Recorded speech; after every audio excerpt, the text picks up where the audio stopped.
শুধু দর্শক, আজকে ঈদুল আজহা এবং ঈদুল আজহার নামাজ আমরা পড়েছি জাতীয় ঈদগাহে নামাজ আদায় করেছি এবং ওখানে নামাজ আদায় করেছেন মাননীয় প্রধানমন্ত্রী জনাব তারেক রহমান এবং রাষ্ট্রপতি সহ প্রধান বিচারপতি সহ দেশ বরেণ্য অনেকেই।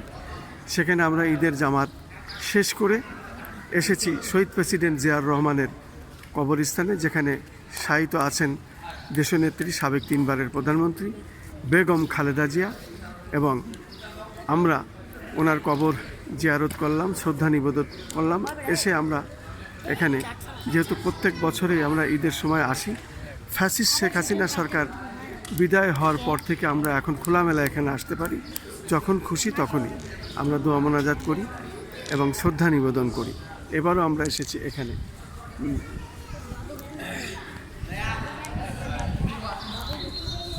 আমি খন্দকার মাসুদুজ্জামান। ধারাবাহিকভাবে আমরা আমাদের এই কাজগুলি প্রচার করে যাচ্ছি এবং সেটাই আমরা দেখিয়ে যাচ্ছি।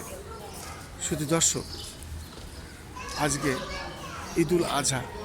ঈদুল আজহায় আমরা যেমনে আল্লাহর নির্দেশ পালন করি এবং পশুকে কুরবানি দিই, সেই সাথে আমরা আজ এখানে এসে বলতে চাই এবং এটাই বলছি যে আমরাও যেন আমাদের মনের পশুকে কুরবানি দিই, যাতে আমরা আগামী দিনগুলো, আগামী বিশ্বগুলো শান্তিময়ভাবে দেখতে পারি এবং আমরা শান্তিতে থাকতে পারি।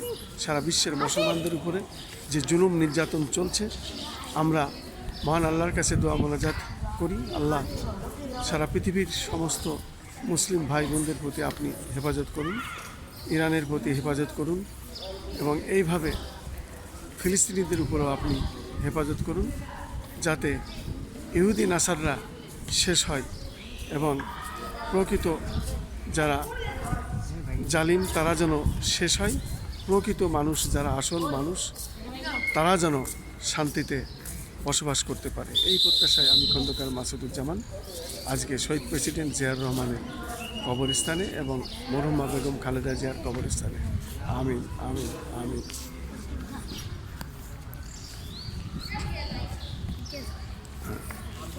হ্যাঁ হ্যাঁ।